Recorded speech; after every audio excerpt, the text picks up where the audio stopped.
As we get settled down, we're going to start our final panel, but don't our final panel. But then we're going to have a little roundup and a discussion afterwards. So as things settle down, that's okay. All right. So this panel, as we were thinking about developing this conference, we were thinking about employers and couldn't decide who to invite because there's so many of them. And they're so different. They're large employers, small employers, medium size. And so instead, what we began to think about is what are the resources that could, as we talk about how critical it is for refugees in particular, but also all immigrants to get settled and to find themselves a good job with a living wage after that initial 90 days. And so what we've tried to do with this session is bring together some people who represent organizations that employers can draw upon to get that information and to help them help refugees, who in turn are going to help them. So it's really this sort of joint effort.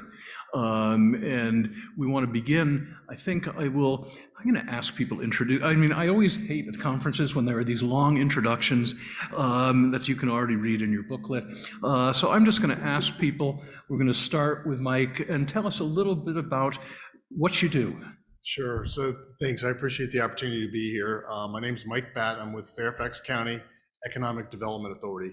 The core charter of what we do is to bring businesses to the region, to the county.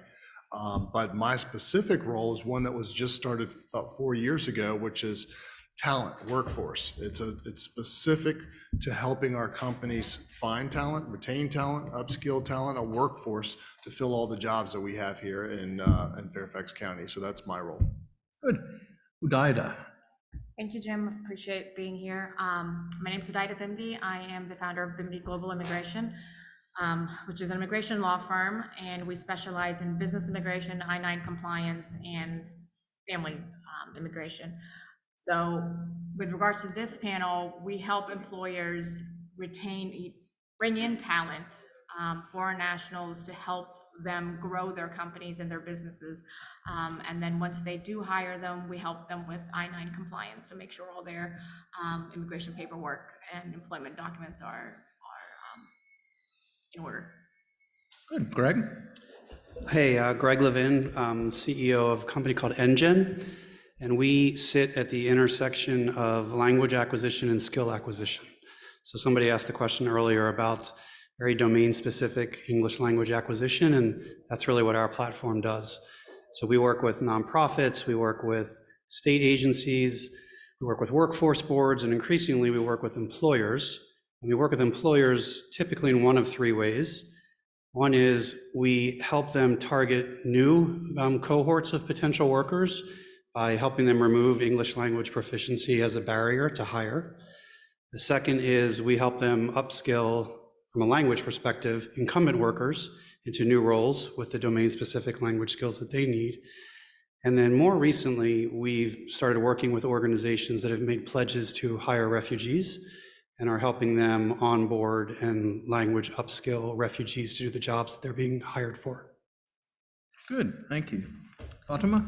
Yes, hi, my name is Fatima Sanz. I'm the Senior Policy Manager at World Education Services. World Education Services is a nonprofit social enterprise that's dedicated to helping international students, immigrants, and refugees in the US and Canada as well. And for almost 50 years, it has been a leader in the field of international academic credential evaluation. But in my role as a policy manager, it is my responsibility to identify policy solutions to reduce barriers for immigrants and refugees to be able to reach their full potential and achieve economic mobility in the United States. And we do that partnering with other nonprofits and often also with policymakers and agency staff, particularly at the state level with occupational licensing boards, so that the credentials that immigrants and refugees bring with them to the United States can be fully recognized.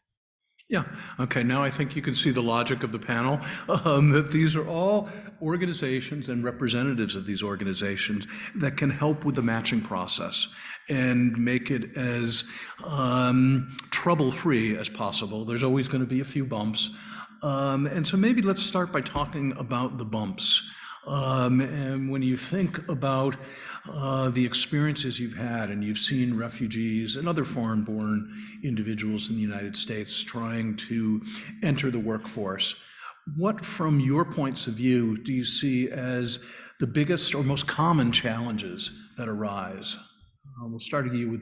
Later on, we'll switch the order, but we'll start with you, Mike. I think for Northern Virginia here, our businesses, our organizations primarily do business with the federal government, the U.S. federal government. So if subcontractors, government contractors have requirements to hire U.S. citizens.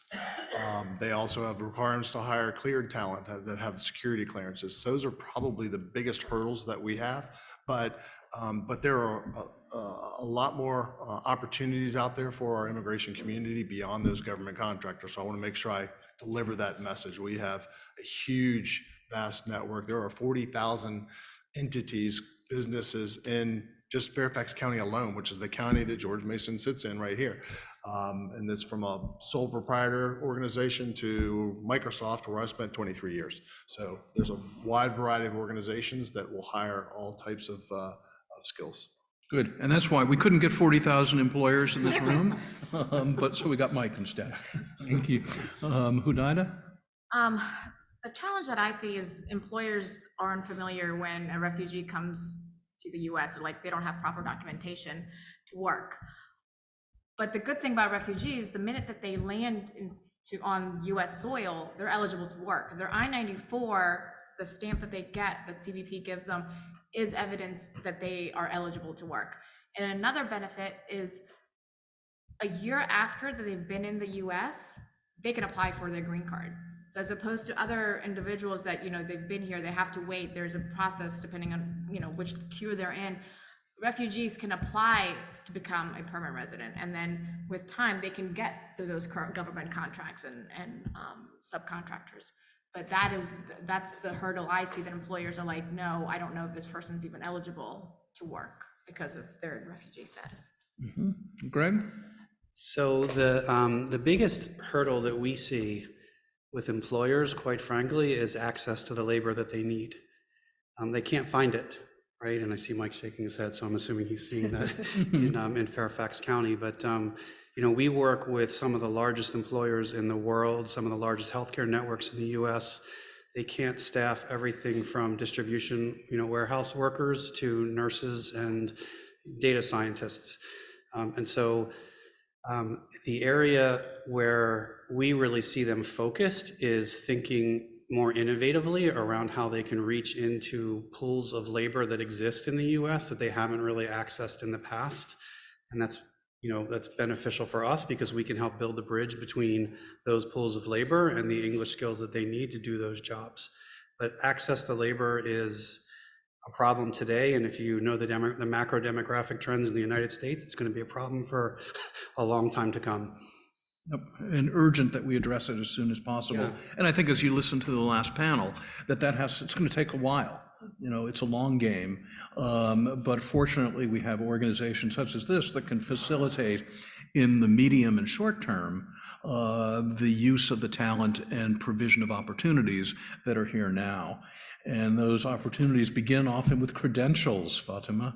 And I want to say, the credential is the piece that I see from World Education Services. But if you can talk a little bit, when I first began to know what they did, the whole idea that they then called the Global Talent Bridge.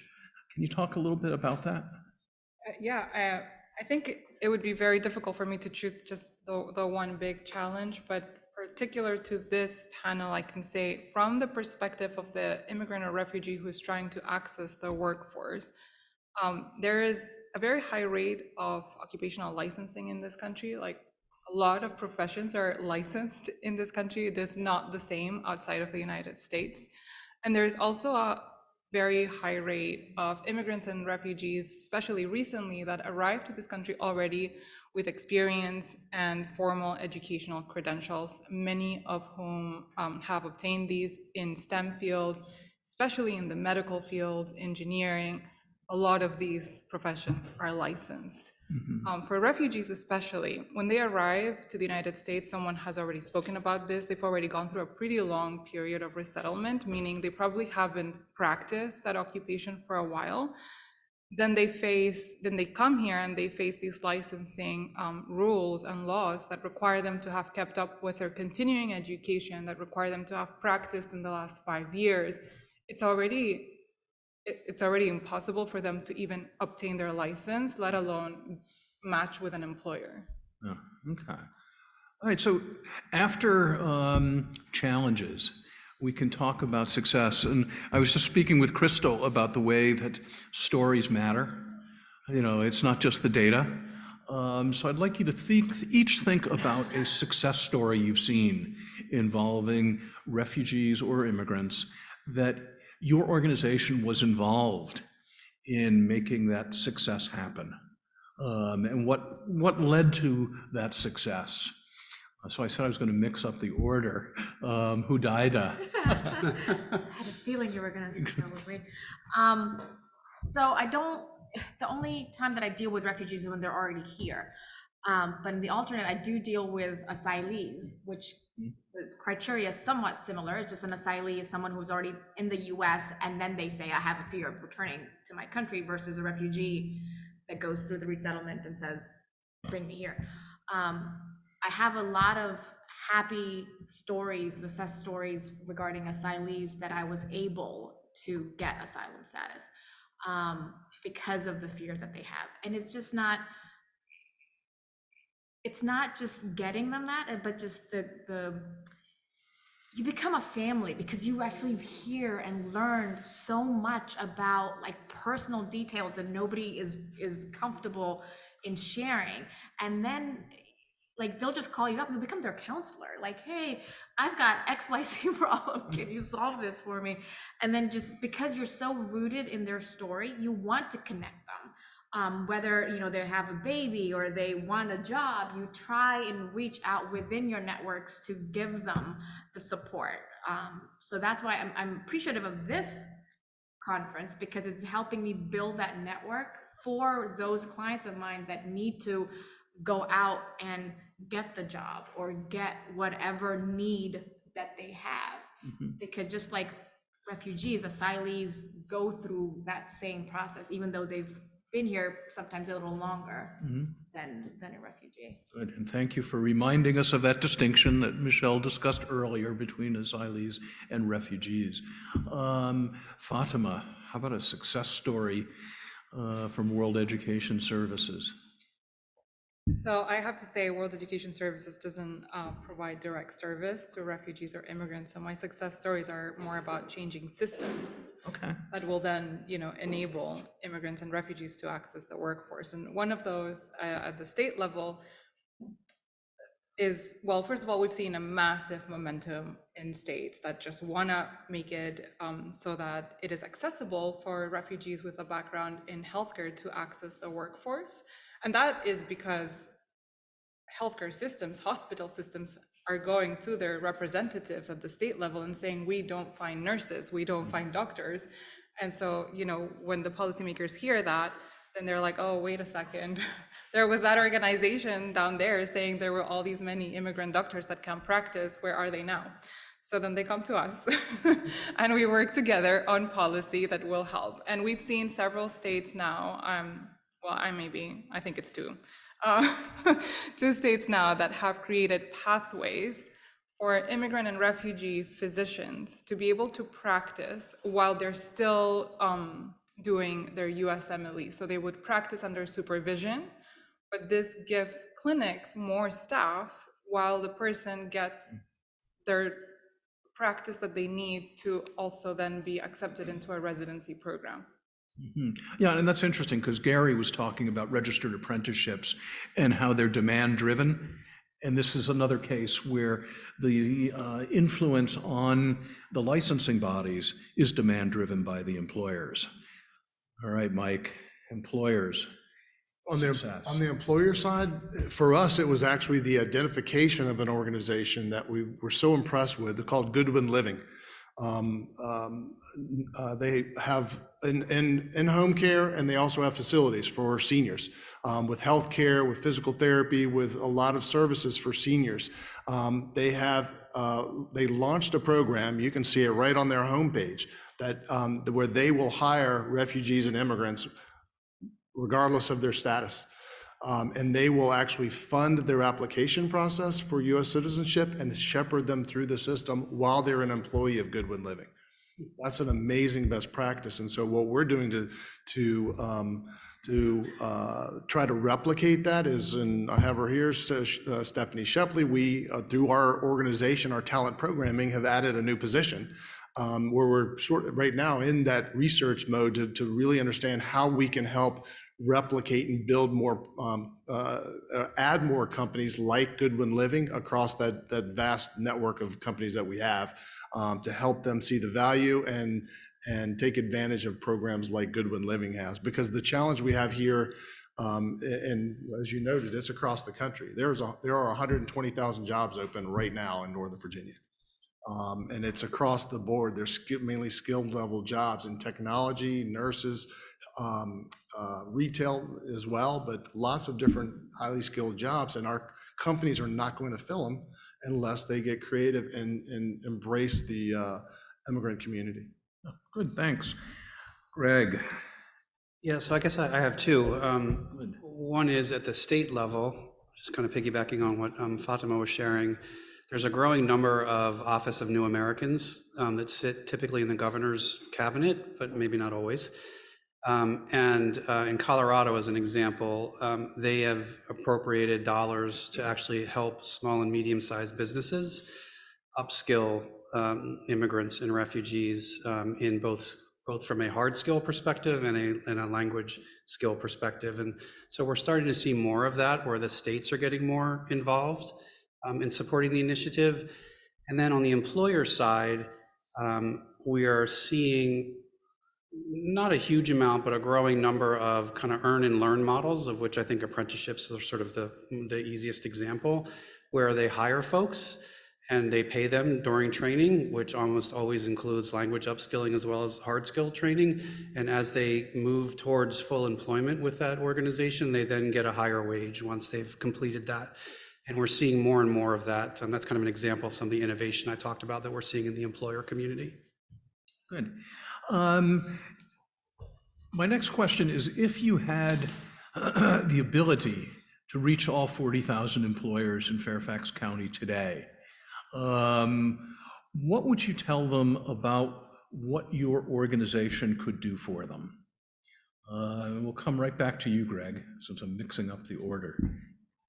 So, I mean, I think the easy response there is that we can help them reach into communities that they've not really thought of in the past. And some of it may be because of language, but some of it may just be because they don't, there's a couple million, I think, underemployed or unemployed, credentialed and skilled, refugees and immigrants in the US that are driving Ubers and doing other things that could be doing, jobs for government contractors or hospitals or what have you. And honestly, I just think employers they don't really know what to do. Once they kind of figure out that there's a there, they run really fast and they see the ROI, but they just don't know what to do. And so that would be my pitch. Well, could you elaborate a little bit, sort of under the hood, what does NGen do? So in the employer setting, what we typically do is we take content that is employer content, onboarding content, HR benefits package content, very much safety and compliance content where that's highly relevant, and job training content. We ingest it into our engine, which pun is intended, and we infuse that content with English language lessons. And so the platform understands the incoming proficiency level of a learner or a worker and adapts based on their, progress in the platform itself. And at the end, we can show they've made this level of proficiency improvement. They've gained access to these language skills. We provide, spoken English sessions. We provide written English sessions. And so we really try to create a holistic approach to enabling someone to be successful with English language in a very specific context. Yeah, and I think that's why, as we were talking about this in the context of the Welcome Corps, that NGen really seems like a resource that if you have kind of far-flung welcomers that may not have access to this kind of tailored instruction, that this is one option. And we're highly scalable. Highly scalable. We like that because it's a problem that needs to be scaled, yeah. and a solution. We're looking for scalable solutions. Fatima, you can get all 40,000. I can just piggyback off of that and say, yes, there are 2 million, and 60% of the 2 million are internationally trained.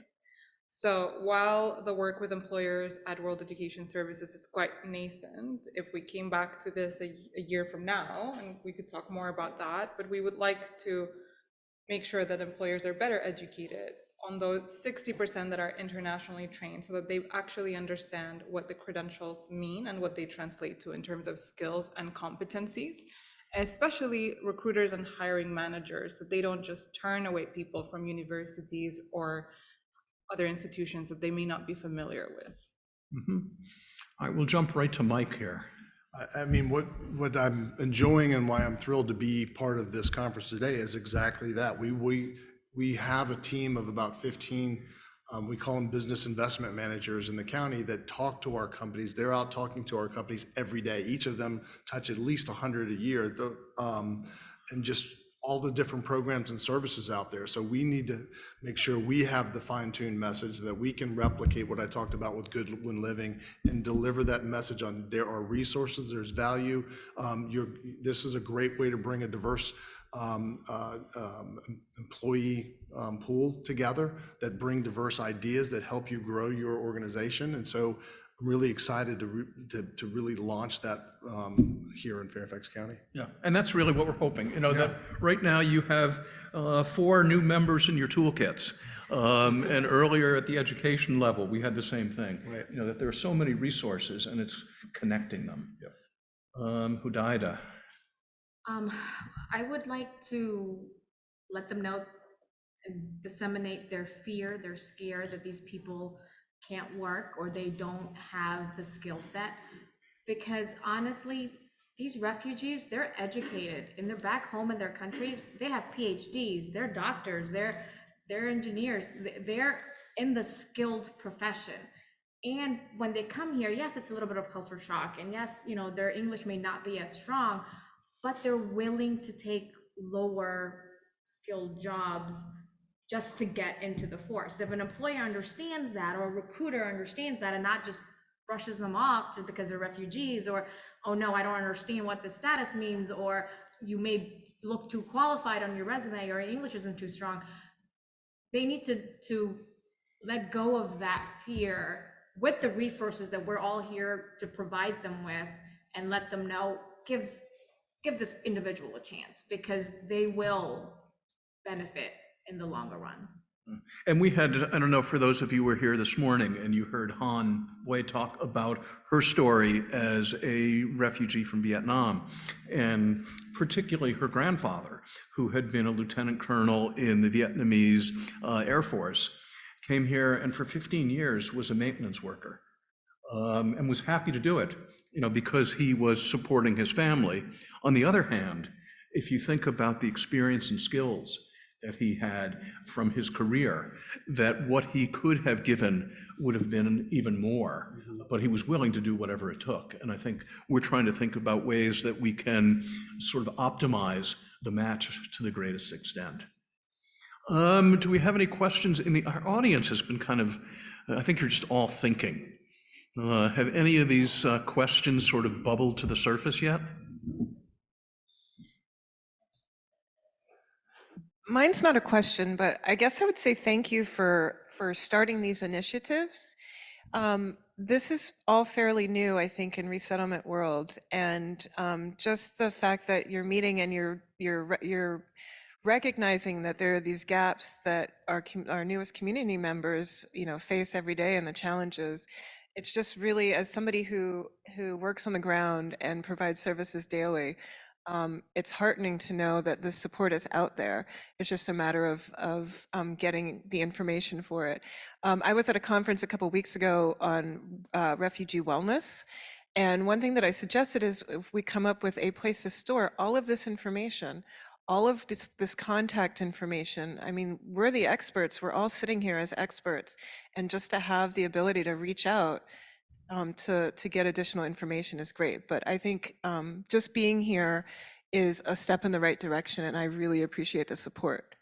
Yeah, well, thank you. And I think we're going to, as part of our follow-up, we're going to have a resource page that will, I mean, there are a lot of scattered resource pages, but I think people need a way to get into the conversation and find out that those resources are out there. So we definitely want to facilitate that. And it really was instructive, Kim, to hear you and Salima talk about the work you do, which you described as God's work.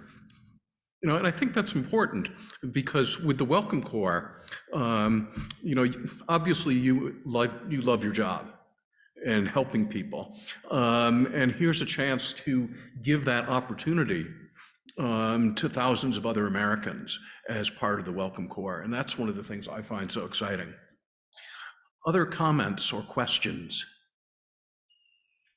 What?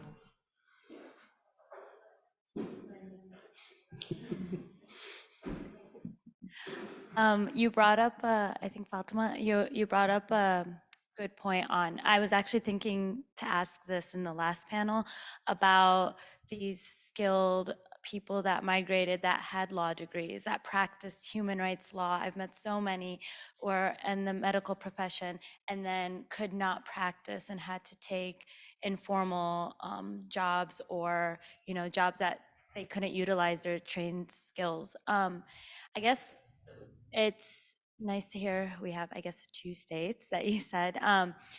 But what can we do? Oh, well, one of my questions, is it only for medical professionals? 2, what can we do in our positions? Is it simply calling Congress and pushing forward where they can have a shorter time frame of, I guess, retraining to adapt it to the US without starting from scratch? So that they can practice not just medical professions, but engineers, lawyers, because a lot of them are so skilled. So I'm not sure what can we do? Well, first of all, connect with Wes, because we want all of the possible stories that we can gather for our advocacy campaigns, and then we can talk more about details. But back to the professions, our main focus right now is healthcare, because there is a big demand, and the demand allows for policymakers to be open to the idea of introducing and then actually supporting legislation that will change the rules. Some of the occupations you mentioned have very strong associations that serve to, I don't know how to say this diplomatically, that serve to ensure Maintain the status quo. yes, Restrict access is that one. So it is very difficult with lawyers in particular. Within the healthcare industry, dentistry is a very difficult one. Nurses and physicians are a lot more open to the conversation. We've seen some good progress for accounting, for engineering, for even cosmetology. Colorado actually reduced the number of hours that someone is required to train for if they have experience outside of the United States, so that the time to get that license is significantly shortened. So we have seen progress. And the two states that I mentioned are Washington as well as Colorado for physicians. And those are groundbreaking. Those are states that are creating a whole other route for people to be able to practice while they're still applying for residency. That's not to say that other states aren't doing anything. Those are just the most innovative approaches to support these communities. But connect with us because we have a lot of advocacy opportunities. We actually have some bills in Congress, in the US Congress, that would incentivize states to support programs that basically provide services for immigrants and refugees that want to enter healthcare professions. So there are many ways in which we can connect so that you can join our advocacy. This is just sort of a follow-up comment and a kind of a suggestion. So I'm also a military spouse. One of the issues that military spouses is exactly this issue of licensure. Military Coalition, so that's a coalition of military affiliated associations, has long been working on this issue, and they probably have a lot of strategies. And I think this is one of those spaces where when you have groups who people don't see, like a lot of times policymakers, different groups, they don't really see this as a refugee community and it's this big problem. They don't really see military spouses, they don't see military children per se, because it's kind of invisible in a way. And so connecting could be a good way of also leveraging the veteran community that is also super into supporting the refugees, some of the refugees that are coming in. Absolutely. The military community has done so much for occupational licensing mobility within the US. There's a lot of compacts that were initiated because of military spouses moving from state to state and having to redo their licenses every time. We have learned a lot from their advances. However, the big barrier, which is that first license, is very different for immigrants and refugees, particularly for refugees. Good. Other question, Lucretia? Want to say thank you again. Everything that all four of you are doing / your teams is amazing. I want to pick up on this thread. I think I agree. I think it's like 15 or 18 states, in part, I think driven by some overarching things that we've all dealt with during the pandemic, passed some new credentialing that helps to benefit and lower barriers that you've talked about, which is really exciting. But I'm wondering if all four of you or someone who's feeling most passionate could speak to what do you think is driving new interests by state and local leadership? Because this hasn't always been the case, but as you guys have spoken to, especially within the past 5 to 6 years, there has been an increase of just like the door has been open to a larger extent to engage in the conversation. And I think it'd be helpful to all of our efforts here of like, what do you think has been some of the most effective hooks, like lead into the conversations with state and local government around this? I mean, I can start from the local government side.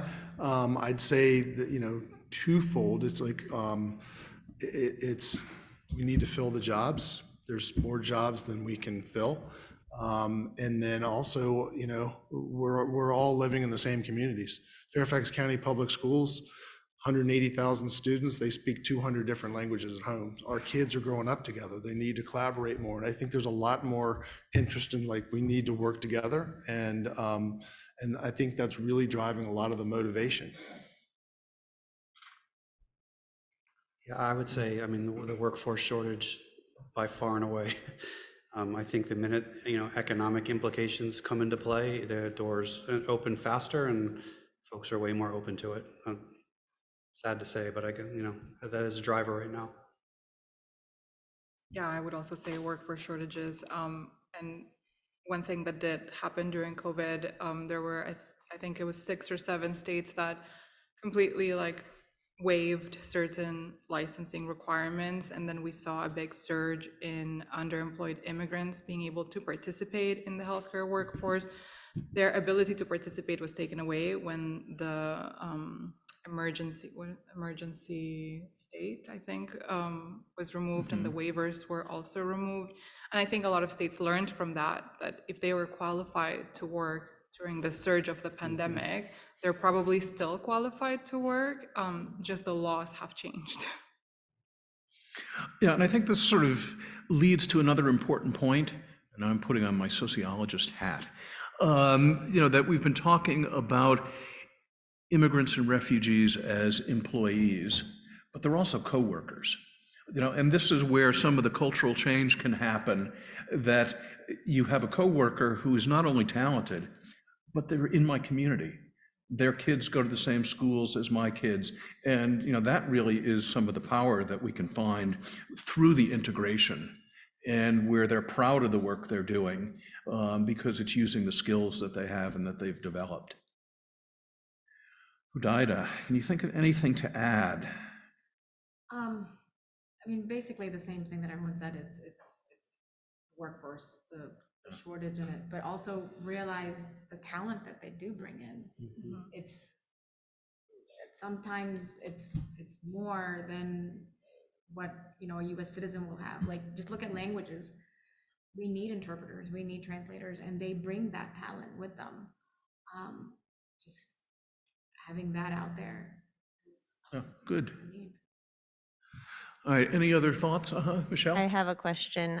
So things that I've been thinking about a lot with these conversations is, right, when people arrive, not all refugees are speaking English, even at a level of proficiency. And so I think from my time working with refugees, oftentimes the biggest gap is sort of this tension between the 90-day period of support to become self-sufficient and to get a job. And oftentimes they have these certifications or they have skills that could be applied, but they don't have the language skills to do them, right? They're not quite ready to enter the workforce and speak English. And so I wonder, how can we, or how can employers, how can we better incentivize employers to offer support that would allow people to have paid English language training, other than just, right, like, oh, this is going to be a member of our community, right? Like, how do we provide sort of concrete incentives or programs that would cover that bridge and allow that person to be covering their living expenses while also setting them up on a pathway to success?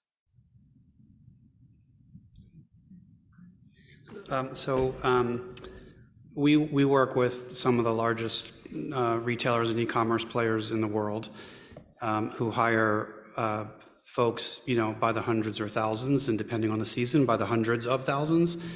And we are definitely starting to see them. One of the things that's, I think, driving one of the emerging trends in the business community is that there's this education as a benefit trend, which is the exact same thing as healthcare as a benefit, but it's just for educational benefits. Typically, it starts when an employee has reached a certain level of tenure with a company, or whatever the case may be. We are definitely starting to see companies move all the way down to day zero.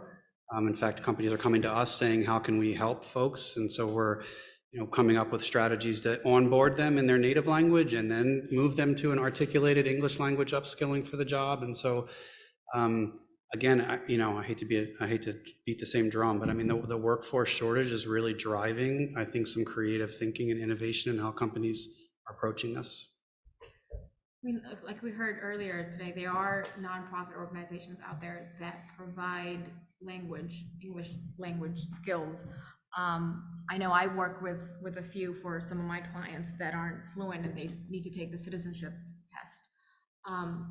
But also, if an employer needs to understand, if they are going to invest in their employee and give them these tools, that in turn is going to benefit them as an employer. Like, they will make that revenue twice or three times full, as much as they, paid for them to learn the English. Because if the person is a physician, he already has that training, he's got all of it, and he just can't speak English. Once he gets how to communicate to the nurse or to the whomever is in the room with them, they will benefit from the skills that the physician has. So the employer needs to understand that bit of it.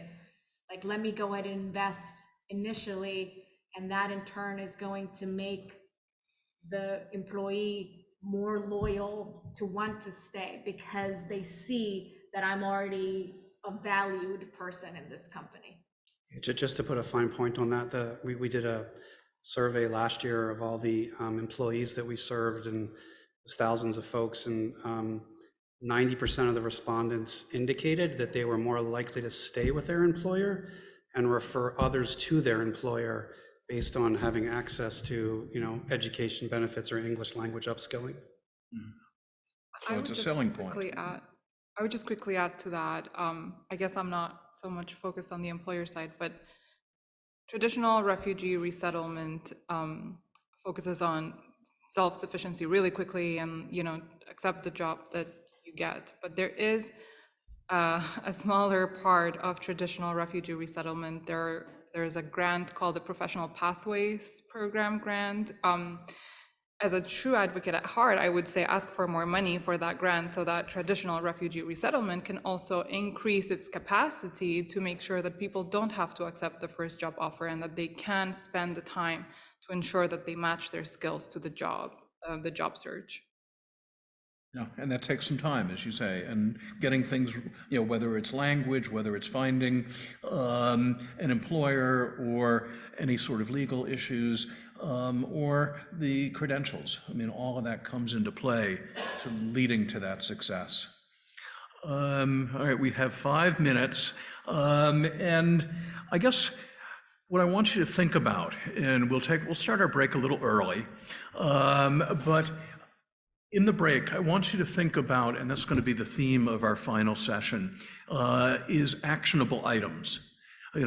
Based on the conversations you've heard today, what should be done next? Not just talking about it, but what are, from all of your individual perspectives, what are the things that should be done or could be done, particularly because this is a moment of opportunity. I feel, that there's a way, in the morning as we emphasize the humanitarian aspects of refugee resettlement, and then also the practical side, which is what we've been talking about this afternoon. And I think how they can come together makes this a sort of special moment. And I think about that during the break. What are the concrete steps you could do? As Lucretia was pointing out earlier, what you could do is go volunteer to be a part of the Welcome Corps. But beyond that, what are the things that you could do that would take advantage of this moment where there seems to be, within the United States at least, a convergence of interest in supporting refugees, as well as a recognition of the need that they could fill in our workforce today and in the future.